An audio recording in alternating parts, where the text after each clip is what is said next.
Hi, I'm Sunny Lindley, a family ecology coach and an urban homesteader. Today, I'm going to teach you about companion planting. This is one of my favorite subjects because, believe it or not, I learned a great deal about parenting from gardening books. A key concept in organic gardening is that prevention is the best plant protection strategy at your disposal. This couldn't be more true in parenting as well. Creating a thriving and diverse family ecology fosters resilience. In both family ecology and the garden, the goal is not to eliminate threats to thriving, but to create an environment that's so supportive of growth that if a harmful event happens, the conditions are ideal to regenerate quickly.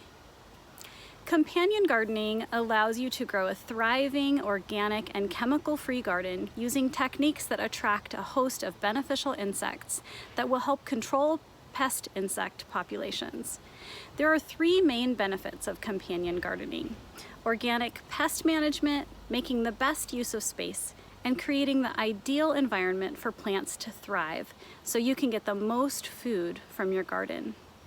Planting flowers and herbs among your vegetables mimics the biodiversity that is nature's normal state. A wide variety of plants creates a sort of camouflage that confuses pest insects. Flowers and herbs also attract and maintain a population of beneficial insects that you'll want in your garden because they hunt and eat other insects, and many pollinate your crops. Companion gardening is a very large subject and much more than what I can cover in a short video. So I'm going to focus on what I feel is most important: attracting beneficial insects and a couple companion garden design basics. I'd like to introduce you to my favorite gardening book for companion planting. It's called Great Garden Companions. It's by Sally Jean Cunningham.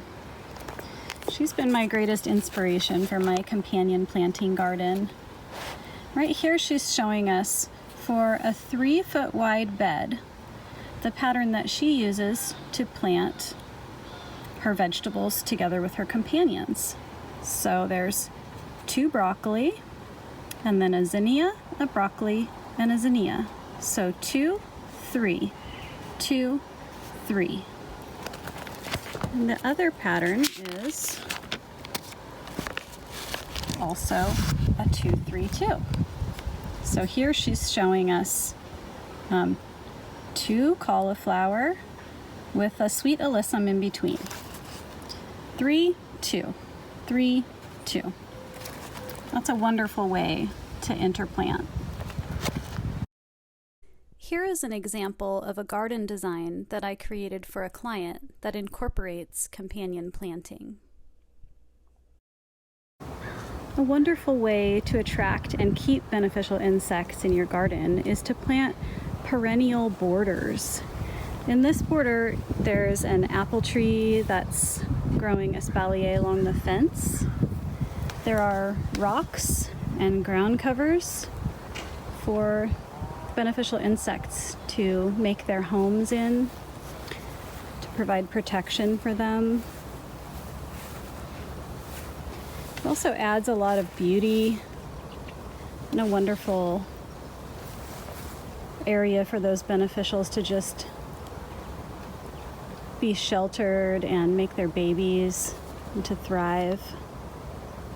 If you make your borders with rocks and wood, you might be lucky enough to attract some beneficial garden spiders.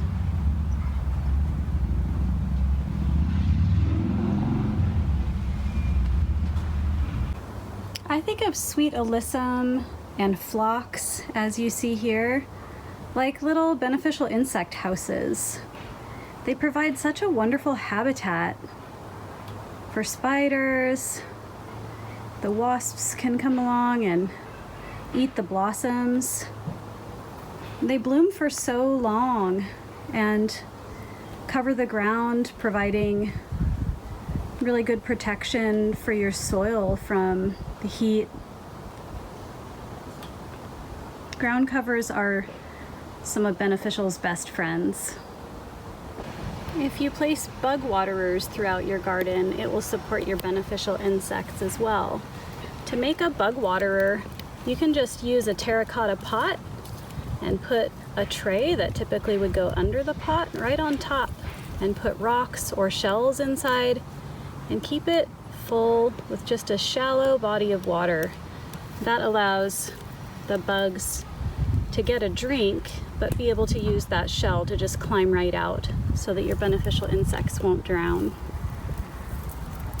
Right here I've been watching these little taconid wasps going in and out of this standing dead wood while I was having lunch today. It's a good idea to leave some dead wood around in the fall and through the winter, and don't clean it up too quickly in the spring, because many times it provides habitat for your beneficial insects. Now I'll show you some herbs that attract beneficials to your garden. This is borage. Borage attracts bees, and it's really useful around vine crops. Dill attracts lady beetles, wasps, spiders, hoverflies, and bees. Parsley attracts parasitic wasps, especially when you let it go to flower. These mustards left from last year that I've let go to flower are wonderful food for all kinds of beneficials. In addition to growing plants that attract beneficial insects, you can also add plants to your garden that are very aromatic and may keep pests away. These include basil, catnip, calendula, hyssop, marigolds, mints, nasturtiums, onions, parsley, rosemary, thyme. I hope you've enjoyed touring my companion garden.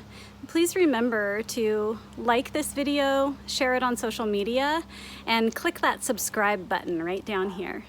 See you next time. Oh, if you could smell this peony.